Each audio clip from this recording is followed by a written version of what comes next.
Hey guys what's up. तो कैसे हैं आप सब लोग? Welcome back to your own channel Deepak Yadav IAS academy. Welcome to the daily Hindu news and editorial analysis of 10th of August 2020। तो guys आज है 10 अगस्त 2020 और है मंडे।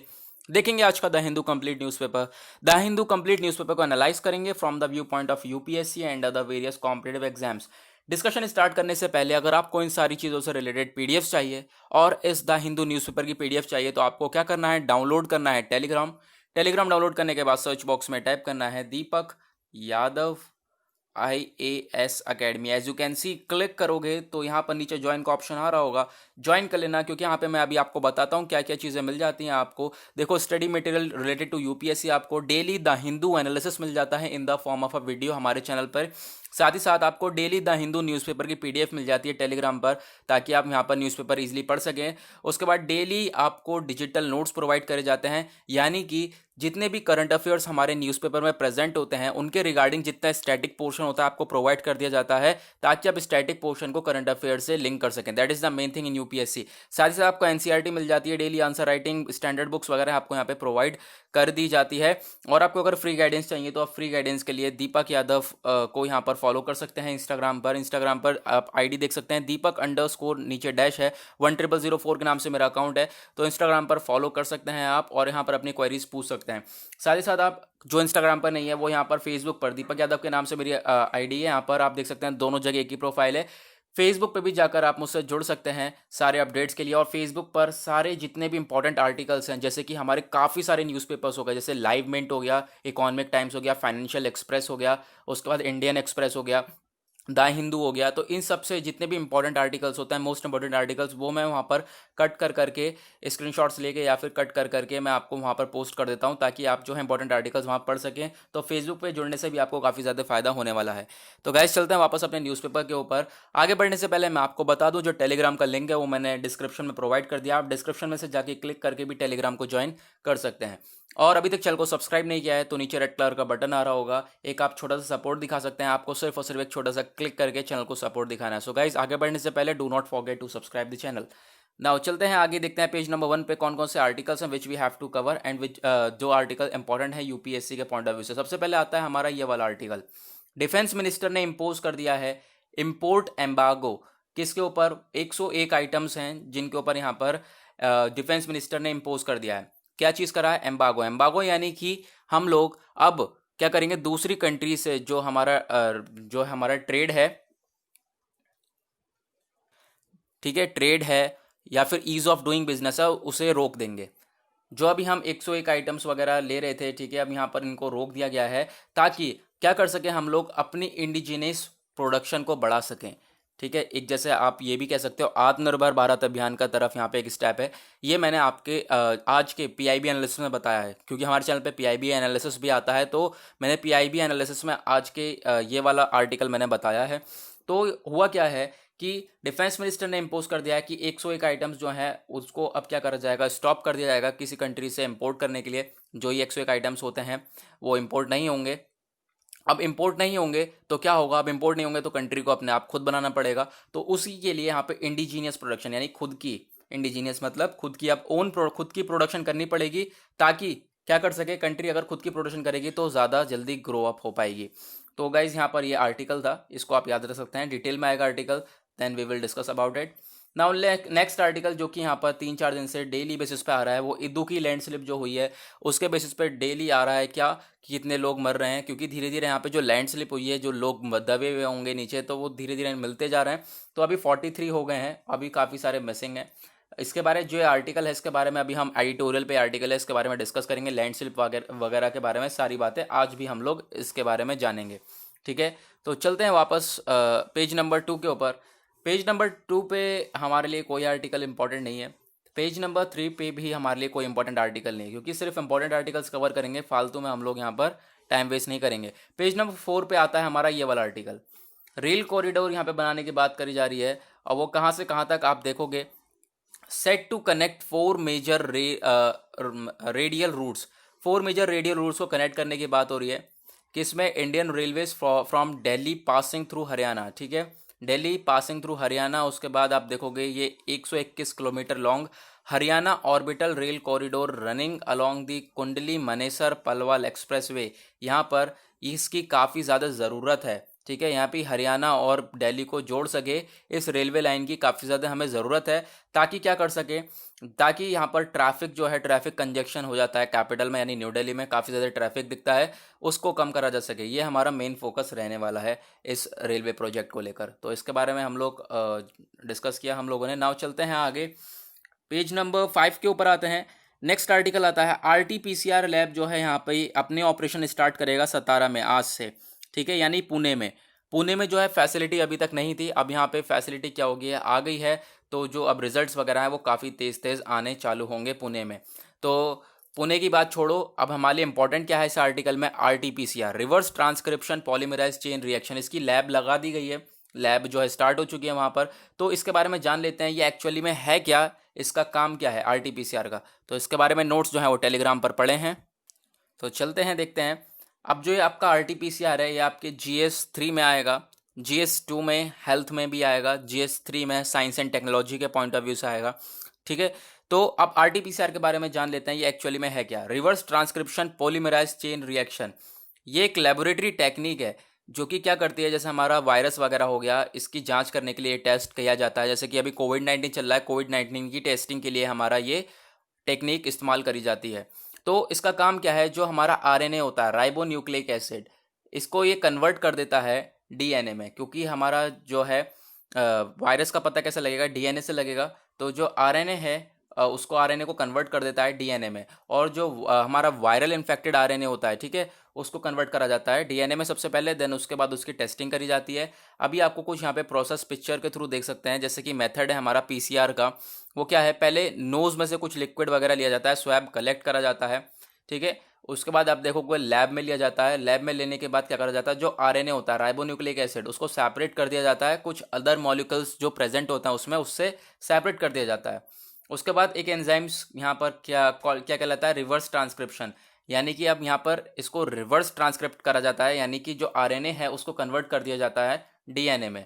अब DNA में कन्वर्ट कर दिया जाता है तो DNA के थ्रू पता लग जाता है कि हाँ यहाँ पर क्या सिस्टम है, यानी कि वायरस यहाँ पर क्या है, क्या केस है, यहाँ पर इस बॉडी वायरस से गुजर रही है या नहीं, पॉजिटिव है वायरस से या नहीं। तो ये सारी चीज़ें RT-PCR के थ्रू यहाँ पर डिटेक्ट करी जाती हैं। तो आप RT-PCR के बारे में जान सकते हैं, नोट्स सारे टेलीग्राम पर हैं। नेक्स्ट आर्टिकल आता है हैवी रेन, यहाँ पर है लाइकली इन महाराष्ट्र, हैवी रेन होने की बात हो रही है, काफ़ी ज़्यादा भारी भरकम बारिश हो भी रही है और भी ज़्यादा होने की बात हो रही है। तो ऐसा हमारा IMD का कहना है। आर्टिकल इज़ नॉट इम्पॉर्टेंट, जो इंपॉर्टेंट है वो आप सबको पता होगा, वो क्या है, इंडियन मेट्रोलॉजिकल डिपार्टमेंट। IMD जो है ये मोस्ट इंपॉर्टेंट बॉडी है from the view point of UPSC। तो इसके बारे में जान लेते हैं, क्योंकि छोटी छोटी चीज़ें यहाँ पर जो है काफ़ी ज़्यादा इंपॉर्टेंट हो जाती हैं। IMD हमारा कौन से GS पेपर में आएगा, GS पेपर 1 में आएगा। तो इसके बारे में जान लेते हैं। जो इंडियन मेट्रोलॉजिकल डिपार्टमेंट है, ये एजेंसी है किसकी, ministry of earth science of the government of India की। काम क्या है इसका, वेदर को फोरकास्ट करना। वेदर को फोरकास्ट करना यानी अंदाजा लगाना, कल बारिश होगी या नहीं होगी, या कुछ ऐसा होने वाला है, तो वेदर को लेकर उसकी फोरकास्टिंग करना। तो वो हमारा काम करती है IMD, इंडियन मेट्रोलॉजिकल डिपार्टमेंट। और इंपॉर्टेंट चीज़ क्या आती है, आप इसके देखोगे जो हेडक्वार्टर है IMD का, वो दिल्ली में प्रेजेंट है, इंपॉर्टेंट है। ठीक है, उसके बाद इसके कुछ रीजनल ऑफिसेस हैं, प्रेजेंट है कहाँ कहाँ पर, मुंबई, कोलकाता, नागपुर, और उसके बाद पुणे में यहाँ पर प्रेजेंट है। तो ये सारी चीज़ें आप यहाँ पर देख सकते हो। उसके बाद एक और चीज़ क्या है, यहाँ पर बात हो रही है, जैसे साइक्लोन्स वगैरह होते हैं, साइक्लोन्स आते हैं, अभी देखो अम्फान साइक्लोन भी आया था, तो साइक्लोन वगैरह आते हैं, इसकी नेमिंग वगैरह कौन करता है, नेमिंग वगैरह भी हमारी IMD भी करता है। ठीक है, IMD ही करता है, और ये मोस्ट इंपॉर्टेंट चीज़ है जो कि UPSC में पहले भी पूछी गई है, नेमिंग कैसे करी जाती है। तो नेमिंग कौन करता है, IMD यहाँ पर नेमिंग करता है इसकी। उसके बाद देखो इंडियन मेट्रोलॉजिकल डिपार्टमेंट एस्टेब्लिश हुआ था 1879 में। हेनरी फ्रैंकस ब्लैंडफोर्ड जो थे, ये पहले ऐसे बंदा था जो कि अपॉइंट करा गया था first meteorological reporter of the IMD। First meteorological reporter कौन अपॉइंट करा गया था, हेनरी फ्रैंकस ब्लैंडफोर्ड। उसके बाद मेन 1889 में सर जॉन एलियट को यहाँ पे अपॉइंट करा गया फर्स्ट डायरेक्टर जनरल। ठीक है, ये भी याद रख सकते हैं। उसके बाद एक और चीज़ याद रखने वाली क्या है, IMD का जो हेडक्वार्टर था वो सबसे पहले आप देखोगे शिमला में था 1905 में, उसके बाद पुणे में गया 1928 में, फाइनली सेटअप हो गया न्यू दिल्ली में और अभी तक वहीं पर ही है। तो आप याद रख सकते हो कहाँ कहाँ पे हेडक्वार्टर इसका घूमता हुआ आया है, न्यू दिल्ली में। तो चलो वापस चलते हैं न्यूज़पेपर के ऊपर। काफ़ी सारी चीज़ें करी आईएमडी के बारे में कवर। नाउ नेक्स्ट आर्टिकल आता है हमारा ये, साइंटिस्ट ने फाइंड करी है 77 न्यू बटरफ्लाई स्पीशीज मैथरन में। ठीक है, तो आप देखोगे जो 3 मेंबर की टीम है ये आइडेंटिफाई कर चुकी है अभी तक 140 रेयर स्पीशीज हिल स्टेशंस में। 125 साल बाद यहाँ पर ये ऐसा सिस्टम देखने को मिल रहा है। तो आप एक आइडिया रख सकते हैं कितनी स्पीशीज यहाँ पर देखने को मिल चुकी हैं।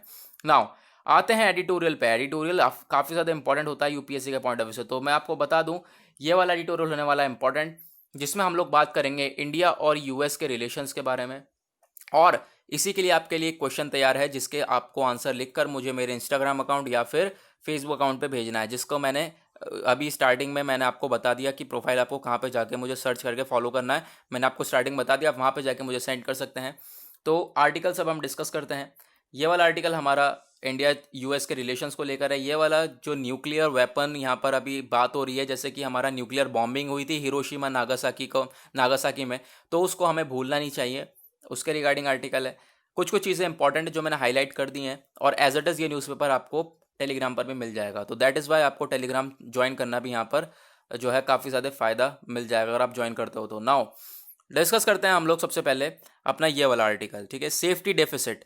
अब यहाँ पे हुआ क्या है कोझिकोडे में हुआ क्या है, एरोप्लेन एक क्रैश हो गया है जिसके बारे में हम डिस्कस करते हुए आ रहे हैं पिछले 3 दिन से। तो जो एरोप्लेन है वो क्रैश हो गया। वो कैसे क्रैश हुआ है? सबसे पहली बात, यहाँ पे कुछ एयरपोर्ट को लेकर क्रिटिसाइज करा गया है। जो हमारे टेबल टॉप एयरपोर्ट होते हैं वो कौन से एयरपोर्ट होते हैं, ये इंपॉर्टेंट क्वेश्चन बन जाता है। तो चलो टेलीग्राम पर ये पूरा का पूरा हम जो है इशू समझेंगे, ये हुआ क्या था। ठीक है, जो भी नए व्यूअर्स हैं वो यहाँ पर देख रहे होंगे, इस वजह से मैं आपको दोबारा समझा रहा हूँ, क्योंकि जो हमारे पुराने व्यूअर्स हैं और जो रेगुलर बेसिस पे देखते हैं उन सबको पता होगा ये सिचुएशन है क्या।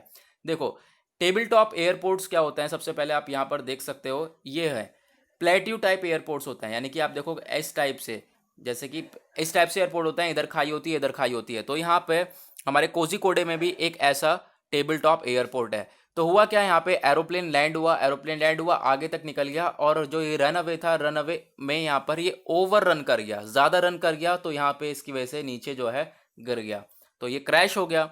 अब क्रैश हो गया तो काफ़ी सारे लोगों की यहाँ पे डेथ भी हो गई। तो अब इंपॉर्टेंट हमारे लिए क्या है इस इशू से लेकर कि टेबल टॉप रनअवेज क्या होते हैं। आप देखोगे टेबल टॉप रनअवेज ये एयरपोर्ट होते हैं जो कि टॉप प्लेट्यू के ऊपर यानी कि हिली सरफेस के ऊपर बने हुए होते हैं। दोनों एंड के यहाँ पे दोनों छोरों पर यहाँ पे ड्रॉप होता है, यानी कि दोनों छोरों पर यहाँ पर आप देखोगे अगर यहाँ पे अगर आ गया तो यहाँ भी गिर जाएगा, पीछे अगर चला गया तो पीछे भी यहाँ पर डाउन गिर जाएगा। और एक इंपॉर्टेंट चीज़ बन जाती है हमारे एग्जाम के पॉइंट ऑफ व्यू से, वो यहाँ पर है, ये सारे ही एग्जाम के पॉइंट ऑफ व्यू से इंपॉर्टेंट हो जाती है। 5 टेबल टॉप रेलवेज हैं इंडिया में, वो कौन कौन से हैं? कोझिकोडे केरला में, मैंगलोर कर्नाटका, उसके बाद आप देखोगे शिमला हिमाचल प्रदेश, पाक्योंग सिक्किम, लेंगपोई मिजोरम। यहाँ पर हमारे 5 टेबल टॉप एयर रनवेज जो हैं इंडिया के यहाँ पर लोकेटेड हैं। तो इस चीज़ों के बारे में आप यहाँ पर याद रख सकते हैं।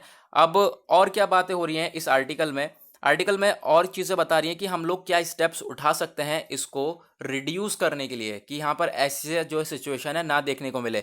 कल हमने आर्टिकल डिस्कस किया था, उसमें एक one of the best solution की बात करी थी, वो एमास की बात करी थी, है ना। आज भी हम लोग बात करते हैं, तो इसमें जो है प्रेजेंट नहीं है, मैं आपको अलग से चीज़ें बता दे रहा हूँ ताकि आपको चीज़ें एक ही साथ सारी चीज़ें क्लियर हो जाएं। एक सॉल्यूशन की बात हुई है तो सॉल्यूशन में एक एमास आया है।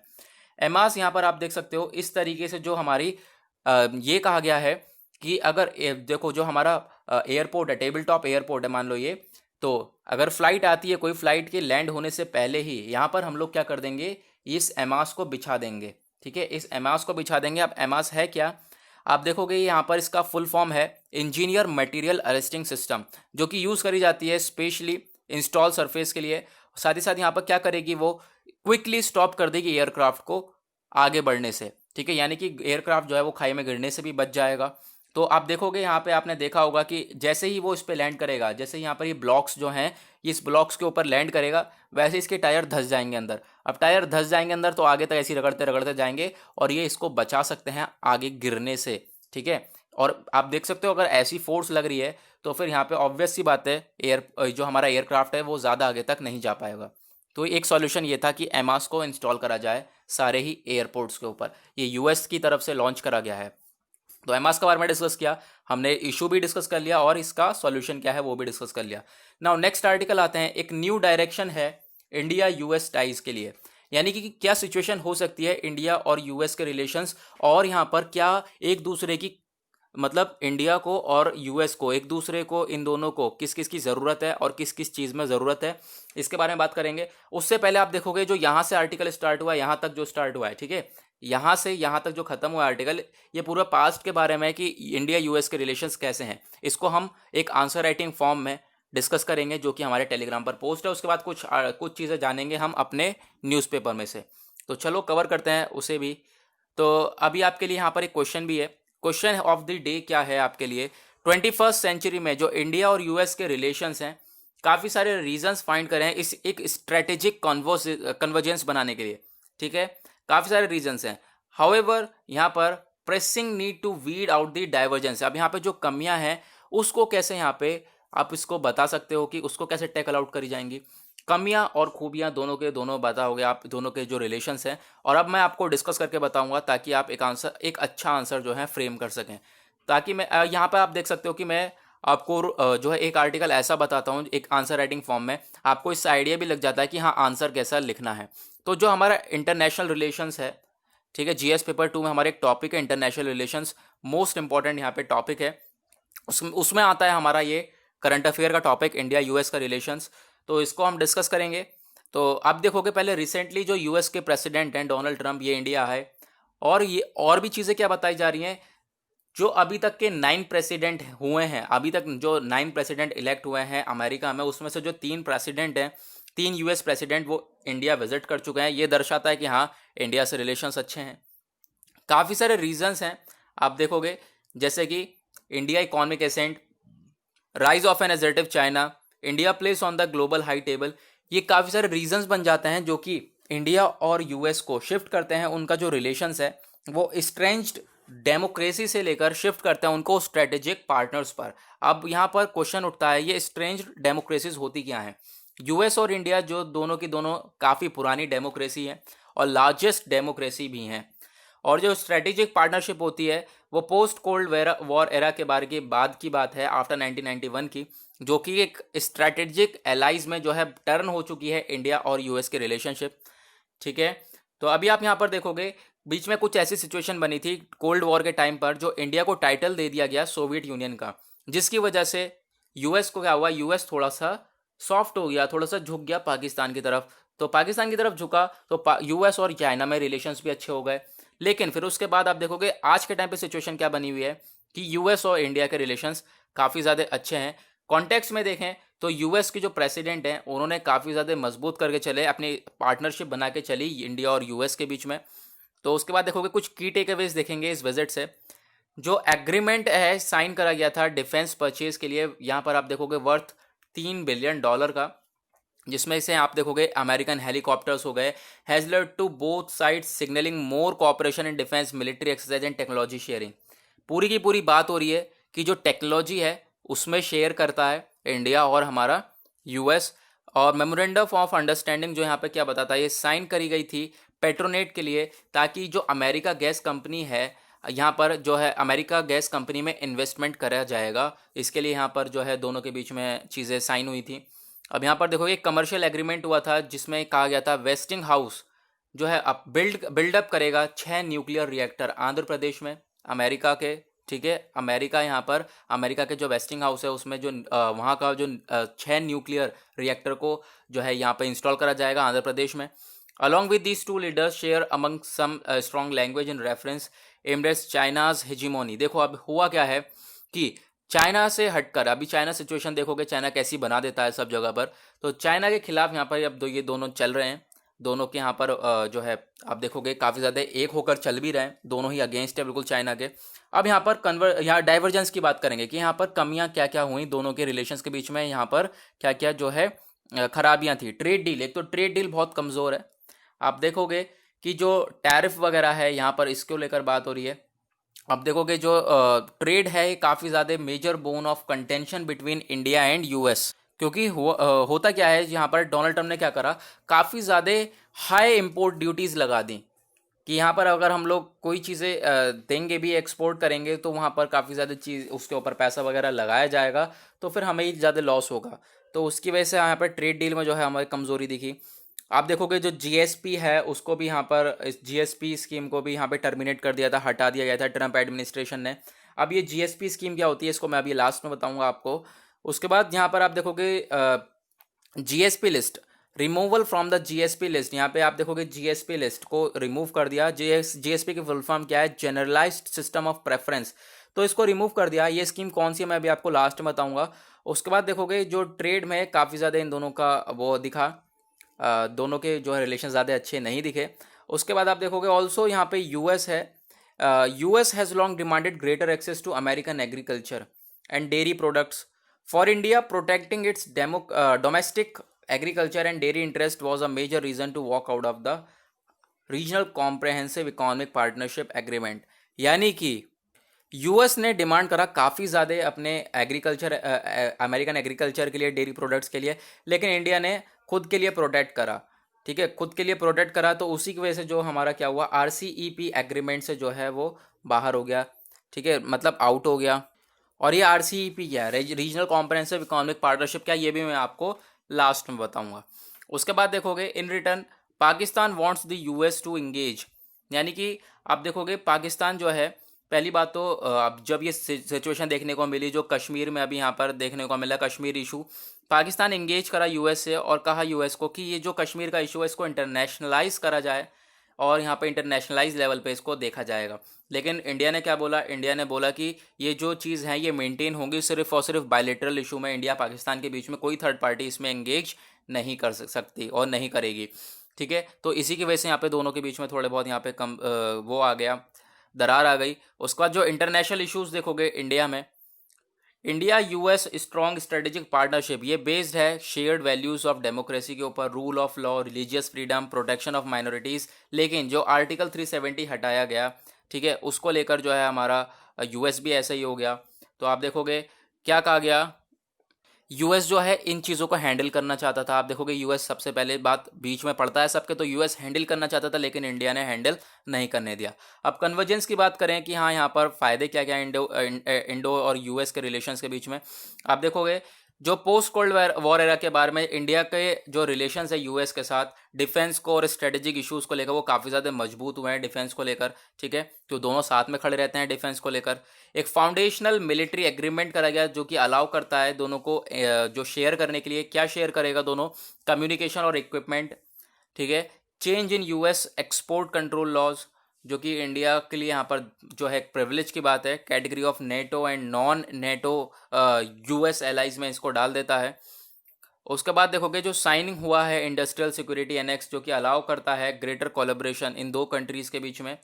उसके बाद new 2+2 foreign defence ministry dialogue भी यहाँ पे साइन करा गया, इसके बारे में मैं अभी आपको बताऊंगा 2+2 मिनिस्ट्री डायलॉग होता क्या है। मैंने आर्टिकल के लास्ट में जो मैंने डाल रखा है इंपॉर्टेंट की टर्म्स के नाम से मैंने ये सारी चीज़ें डाल रखी हैं। ठीक है, उसके बाद जो बायलेटरल स्ट्रेटेजिक एनर्जी पार्टनरशिप है ये लॉन्च करी गई अप्रैल 2018 में, जो कि यहाँ पर इन दोनों के रिलेशंस को अच्छा कर देती है। उसके बाद इनाग्रेशन करा गया first India US tri service military को। ठीक है, वो उसका भी इनाग्रेशन करा गया। फिर उसके बाद आप देखोगे इस सिचुएशन जो है वो काफ़ी हद तक अच्छी होती रही। उसके बाद देखोगे आप यहाँ पे हुआ क्या, जो पुलवामा अटैक हुआ था आपको पता होगा, पुलवामा अटैक यहाँ पे पाकिस्तान वालों ने कर दिया था, तो उसको लेकर मसूद अजहर को, जो यहाँ पर यहाँ पे जैश ए मोहम्मद चीफ मसूद अजहर, तो ये टेररिस्ट इसको बरकरार दे दिया गया, टेररिस्ट का यहाँ पे जो है टैग दे दिया गया यूएन सिक्योरिटी काउंसिल ने, ये भी यहाँ पर अमेरिका की मदद से ही। तो आप यहाँ पर ये सारी चीज़ देख सकते हो। उसके बाद जो है पाकिस्तान को भी डाल दिया किस में, ग्रे लिस्ट में, फाइनेंशियल अफेक्शन टास्क फोर्स को लेकर। FATF क्या होता है इसके बारे में आपको बताऊंगा। तो आप फाइनली कुल मिला के क्या बता सकते हो, जो यूएस है वो designated India as an integral part of the Indo Pacific narrative by the conception of Quad, यानी कि काफ़ी हद तक रिलेशंस जो है वो अच्छे हैं, काफ़ी हद तक जो है वो बेकार भी हैं क्योंकि हम विश्वास भी नहीं कर सकते। लेकिन अभी कुछ चीज़ें हैं जो कि हम आर्टिकल में से कवर करेंगे, न्यूज़पेपर में से, वो इंपॉर्टेंट चीज़ें हैं। ठीक है, उनको मिस नहीं कर सकते। अब यहाँ पे मैंने आपको बताया था जीएसपी के बारे में बताऊंगा। तो जनरलाइज सिस्टम ऑफ प्रेफरेंस है यहाँ पर, ये इन्वॉल्व करता है reduce most favourite Nations tariffs on duty free entry of eligible products. यानी कि मान लो जैसे ये इंडिया है, ये अमेरिका है, यहाँ पर अगर कुछ भेजेगा इंडिया तो यहाँ पर एक्सपोर्ट करेगा, तो यहाँ पे कोई अमेरिका को इस पे ड्यूटीज़ वगैरह नहीं लगाएगा, फ्री एंट्री होगी उस चीज़ की। लेकिन जब यहाँ पर इसको हटा दिया गया जीएसपी को, तो यहाँ पर अब उसके ऊपर टैरिफ वगैरह लगाए जाएंगे। अब यहाँ पर नेक्स्ट चीज़ क्या है हमारे लिए, रीजनल कॉम्प्रहेंसिव इकोनॉमिक पार्टनरशिप। ये भी मैंने कहा था आपको बताऊंगा। तो यहाँ पर एक ट्रेड डील है जो कि 16 कंट्रीज़ के बीच में है। वो 16 कंट्रीज़ यहाँ पे मेंशन्ड है, आप देख सकते हैं। मैं आपको अगर डिटेल में बताऊंगा तो वीडियो ज़्यादा लंबी हो जाएगी, लेकिन चलो फिलहाल देख लेते हैं। 10 एसोसिएशन जो है वो साउथ ईस्ट एशियन के हैं, आसियान कंट्रीज़ हैं, जिसमें आप देखोगे Brunei, Cambodia, Indonesia, Laos, Malaysia, Myanmar, Philippines, Singapore, Thailand और वियतनाम। उसके बाद देखोगे जो 6 कंट्रीज़ हैं वो फ्री ट्रेड एग्रीमेंट वाली है, India, Australia, China, Korea, Japan and New Zealand. इसके बारे में बात करा हमारा regional comprehensive economic partnership. Next जो है फाइनेंशियल एक्शन टास्क फोर्स की बात आई थी, इसके थ्रू जो है पाकिस्तान को ग्रे लिस्ट में डाल दिया था यूएस ने। तो यहाँ पर ये है क्या, ये जो बॉडी है ये किसके लिए काम करती है, मनी लॉन्ड्रिंग। साथ ही साथ मनी लॉन्ड्रिंग के बाद जो यहाँ पर अगर कोई टेरर फंडिंग करती है, कोई कंट्री टेररिज्म को अगर जन्म देती है, तो उसके रिगार्डिंग भी यहाँ पर स्टेप उठाया जाता है। तो इसी वजह से जो है इस बॉडी के थ्रू पाकिस्तान को ग्रे लिस्ट में डाला गया। नाउ कुछ चीज़ें हैं जो हम यहाँ पे आर्टिकल में कवर करेंगे, तो इसको देखते हैं हम लोग आर्टिकल में। तो यहाँ पर आप देखोगे इंडिया को नीड्स क्या है, इंडिया को ज़रूरत है कि यहाँ पर आज के टाइम पे जो रिलेशंस हैं वो काफ़ी ज़्यादा स्ट्रेंथ रहे यूएस से, क्योंकि सिचुएशन चाइना, नेपाल, उसके बाद हमारा पाकिस्तान अच्छे नहीं है। तो उसकी वजह से ज़रूरत है कि यहाँ पर यूएस के साथ जो है काफ़ी ज़्यादा स्ट्रेंथन रहे।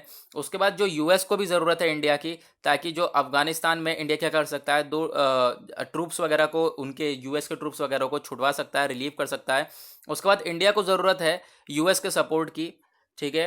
इंडिया को भी काफ़ी ज़्यादा ज़रूरत है यूएस का सपोर्ट की, ताकि यहाँ पर अपनी जो कंट्रीज़ अभी इनके साथ इशू चल रहा है उनसे टैकल आउट कर सकें। उसके बाद इंडिया को भी ज़रूरत है यूएस की, फिर से इंडिया को ज़रूरत है ताकि कंप्लीटली डेवलप करा जा सके अंडमान और निकोबार आइलैंड को, लक्षद्वीप आइलैंड को। उसके बाद देखोगे यहाँ पर और क्या क्या चीज़ें हैं, आप देखोगे जो टेक्नोलॉजीज़ वगैरह है उसकी भी इंडिया को काफ़ी ज़्यादा ज़रूरत है। इंडिया को ज़रूरत है टेक्नोलॉजीज़ की, जो कि अमेरिका की टेक्नोलॉजीज हैं, जैसे कि थोरियम यूटिलाइजेशन, उसके बाद desalination of sea water, hydrogen fuel cells, इन सब टेक्नोलॉजी की ज़रूरत है इंडिया को। एट्थ क्या है, जो यूएस है वो must allow to India's export of agriculture, यानी कि क्या करना चाहिए, यूएस को जो है अलाउ कर देना चाहिए इंडिया का एक्सपोर्ट ऑफ एग्रीकल्चरल प्रोडक्ट्स, यानी कि इंडिया एक्सपोर्ट करेगा एग्रीकल्चरल प्रोडक्ट्स तो उसको भी अलाउ कर देना चाहिए। उसके बाद एफडीआई वगैरह करनी चाहिए, फॉरेन डायरेक्ट इन्वेस्टमेंट वगैरह यहाँ पर इंडिया में कर देनी चाहिए। उसके बाद आप देखोगे जो 10th है, 10th क्या यहाँ पे बताया जा रहा है कि जो टैरिफ्स वगैरह हैं बोथ इंडिया और यूएस को, दोनों को लोअर कर देना चाहिए, ताकि एक वैल्यू आ जाए $1 यहाँ पर इज इक्वल्स टू 35 रुपीज़ यहाँ पर वैल्यू आ जाए। तो यहाँ पर ये सारी चीज़ें हैं कि ऐसे स्टेप उठाने चाहिए और यहाँ पर इन दोनों को कैसे कैसे ज़रूरत है। नाउ हमने डिस्कस किया, अब थोड़ी तेज़ी से हम लोग कवर करेंगे, क्योंकि अब जो इंपॉर्टेंट था वो मैंने धीरे धीरे कवर कर दिया। अब थोड़ी तेज़ी से स्पीड बढ़ाने वाला हूँ, थोड़ी तेज़ी से यहाँ पे कवर करेंगे, तो अपने कान खोल के ही रखना। तो नेक्स्ट आर्टिकल है हमारा ये वाला, bringing nuclear risk back into popular imagination. यहाँ पे ये बात हो रही है कि जो हिरोशिमा नागासाकी है वहाँ पे बॉम्बिंग हुई थी न्यूक्लियर वेपन की, यहाँ पर आप देखोगे न्यूक्लियर बॉम्बिंग हुई थी, काफ़ी ज़्यादा बुरा असर पड़ा था, काफ़ी साल तक यहाँ पर लोग भी जो है अपाहिज लोग पैदा हो रहे थे। तो उसको देखकर यहाँ पे बात करी जा रही है कि वो खतरनाक टाइम था, दोबारा ऐसा काम ना करा जाए, वही बेटर है। और 75 साल हो गए हैं, 75 ईयर्स हो गए हैं इसको लेकर। तो उसी के रिगार्डिंग बात है कि यहाँ पर ये काफ़ी ज़्यादा बुरा प्रभाव पहुँचा देती है। आप देखोगे physical, economic, social, political, health, उसके बाद एनवायरमेंटल, साइकोलॉजिकल इफेक्ट्स जो न्यूक्लियर वेपन्स के वो बहुत बुरे होते हैं, तो इसको इग्नोर करा जाए। उसके बाद आप देखोगे कि ये जो यहाँ पर न्यूक्लियर वेपन्स को लेकर बात हो रही है, ये 3 काउंट के लिए यहाँ पे हेल्प करी जा सकती है। आप देखोगे सबसे पहले जो compel leaders to rationalise their weapon requirements, उसके बाद force nation to find a ways reducing nuclear risk, उसके बाद आप देखोगे gradually pave the part towards elimination of nuclear weapons, यानी कि न्यूक्लियर वेपन्स को हमें कम कर देना चाहिए, कि यूज़ बिल्कुल ख़त्म कर देना चाहिए। क्योंकि यहाँ पर ये बताया जा रहा है कि जो ये इफेक्ट पड़ा था हिरोशिमा और नागासाकी में, जो ये बॉम्बिंग हुई थी, उससे हमें 3 सीख तो यहाँ पे सीख लेनी चाहिए। क्या, एक तो हमें न्यूक्लियर रिस्क को नहीं लेना है, रिड्यूस कर देना है। उसके बाद जो न्यूक्लियर वेपन्स वगैरह उनको एलिमिनेट कर देना है, ख़त्म ही कर देना है। तो यहाँ पर, और तीसरा यहाँ पर compel leaders to rationalise their weapon requirement, यहाँ पर ये तीसरा हो गया हमारा। तो तीनों के तीनों यहाँ पे स्टेप ये हमारा सीखना चाहिए उसको देखते हुए, ठीक है। तो 75 से यहाँ पे 75th एनिवर्सरी है, तो ये अपॉर्चुनिटी है कि अब यहाँ पर न्यूक्लियर रिस्क जो है हम लोग ना लें बिल्कुल भी, और यहाँ पे पहले का जो हम सिचुएशन हुई है उससे सीख के चलें, क्योंकि कंट्री जो है अगर कहीं पे भी वो जो रीजन है वो बर्बाद हो जाता है बुरी तरह से सालों भर के लिए। नाउ नेक्स्ट आर्टिकल है बैलेंसिंग प्रायोरिटीज। अब यहाँ पर ये वाला आर्टिकल लैंडस्लाइड को लेकर है, पूरा का पूरा लैंडस्लाइड के बारे में बात हो रही है। इतना इंपॉर्टेंट चीज़ नहीं बताई है इस आर्टिकल में, कुछ चीज़ें हैं जैसे कि हमारा NLSM को बताया गया है। NLSM क्या है? नेशनल सस्पेक्टेबिली एक सेकेंड गाइस, वीडियो रुकने लगी यार, वीडियो हैंग होने लगती है। चलो यहाँ पर क्या था, नेशनल, कहाँ पढ़ते हैं हम लोग, हाँ, नेशनल लैंडस्लाइड ससेप्टेबिलिटी मैपिंग, तो इसकी NLSM की फुल फॉर्म है। इसके बारे में आप थोड़ी बहुत बातें जान सकते हो। ये जो प्रोग्राम है ये एजेंसी मैप करती है किस चीज़ को, इसका ऑब्जेक्टिव क्या है? ऑब्जेक्टिव है NLSM मैप्स का कि हेल्प करे स्टेट की, डिस्ट्रिक्ट अथॉरिटीज़ की, कि वो जो लैंडस्लाइड के रिस्क वगैरह हैं, कुछ ये एरियाज़ को ना, कुछ एरियाज़ बता देती है यहाँ पर कि हाँ ये जोनल एरियाज़ हैं, यहाँ पर ये खतरा है, यहाँ पे वो खतरा है, कुछ यहाँ पे एरियाज़ को इंडिकेट कर देती है कि हाँ यहाँ पर ये खतरा हो सकता है। तो उसी खतरे को यहाँ पर बताया जा रहा है कि ये इसका ऑब्जेक्टिव है, उसको बता देना, तो आपको वहीं से बच के चलना है। उसके बाद आप देखोगे जो लैंडस्लाइड वगैरह है इमर्ज है, यहाँ पर अभी देखोगे केरला में ये देखी गई। तो केरला की टोपोग्राफी क्या बताती है हमें, जो हमने पढ़ी है सब स्टडी वगैरह करने के बाद क्या चीज़ें पता चली हैं कि क्वारीफाइंग और साथ ही साथ अनसाइंटिफिक कटिंग, जो स्लोप्स होते हैं, ठीक है, स्लोप्स में अनसाइंटिफिक कटिंग वगैरह करी गई थी हिल में, ठीक है, जो कि यहाँ पर रिस्की बनी, और यहाँ पर ये सिचुएशन बनकर आ गई है कि यहाँ पे लैंडस्लाइड हो गई है और काफ़ी ज़्यादा बुरी सिचुएशन बनकर आई है। तो यानी कि आप देखोगे जो डेवलपमेंटल गोल्स हैं वो इस तरीके से परस्यू करे जाएँ कि एनवायरमेंटल रेगुलेशंस को यहाँ पे ब्रीच ना करें, एनवायरमेंटल रेगुलेशंस में यहाँ पर दिक्कतें ना आएँ, क्योंकि यहाँ पर आपने कटिंग इस तरीके से करी थी, जो स्लोप वगैरह हैं उनमें अनसाइंटिफिक कटिंग वगैरह करी गई थी इस तरीके से, ताकि जिस वजह से भी यहाँ पे खतरा बन सकता है कि हाँ लैंडस्लाइड ज़रूर हो सकती है। तो लैंडस्लाइड क्या होती है मैं आपको बता देता हूँ। टेलीग्राम पर मैंने लैंडस्लाइड के बारे में जो है चीज़ें पोस्ट कर रखी हैं, तो आप वहाँ पर चीज़ें देख सकते हैं लैंडस्लाइड के बारे में। तो चलो कवर करते हैं। GS पेपर 1 में आता है हमारे टॉपिक नेचुरल डिजास्टर में।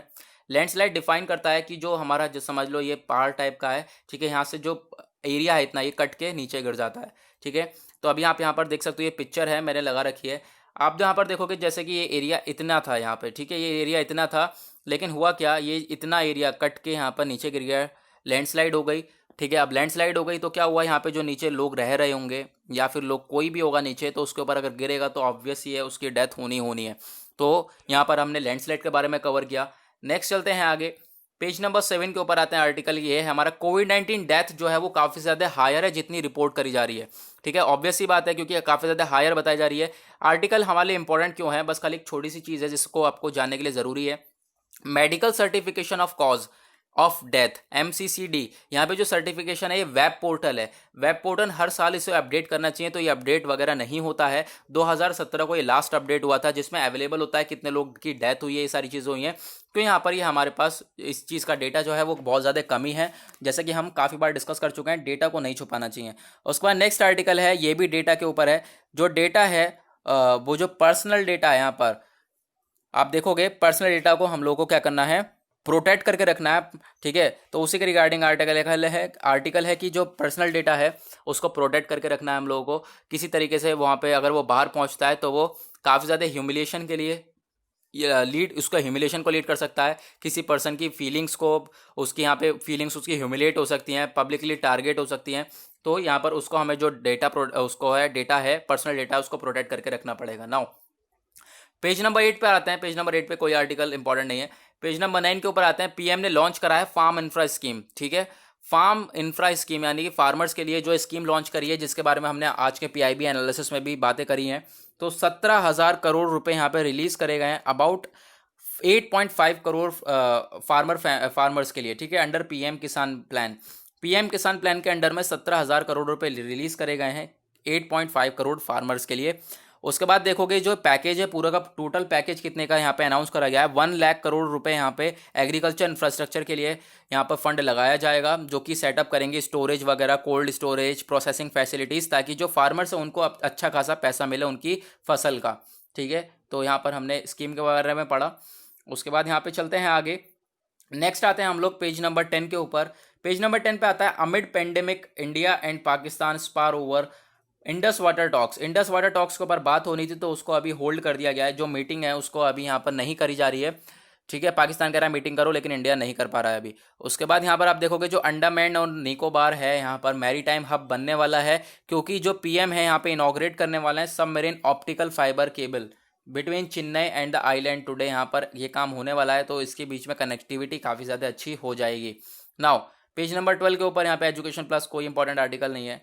तो अभी हमने कवर कर लिया है पूरा का पूरा न्यूज़पेपर, आई थिंक। हाँ जी हाँ, हमने बातों बातों में पूरा न्यूज़पेपर को कवर कर लिया है। तो गाइस, अभी तक आपने चैनल को सब्सक्राइब नहीं किया है तो नीचे रेड कलर का बटन आ रहा होगा, डू सब्सक्राइब दी चैनल। और टेलीग्राम जरूर ज्वाइन कर लेना, क्योंकि टेलीग्राम पे आपको मैं न्यूज़पेपर दे देता हूँ। फेसबुक पर मैं काफ़ी सारे आर्टिकल्स जो है पोस्ट करता हूँ, यानी कि हर जगह मैं यहाँ पर चीज़ों को पोस्ट करता रहता हूँ। तो आप जाकर सब जगह मुझसे जुड़ सकते हैं और सारी की सारी चीज़ों का फ़ायदा उठा सकते हैं, बिल्कुल फ्री ऑफ कॉस्ट। तो टेलीग्राम जरूर ज्वाइन कर लेना, मैं बार बार कह रहा हूँ, क्योंकि बिल्कुल फ्री में आपको सारी चीज़ें अवेलेबल कराई जाती हैं। तो गाइज यहाँ पर do not forget to subscribe the channel. तो आज के लिए बस इतना ही, मिलेंगे आप लोगों से कल। आज के लिए बाय बाय।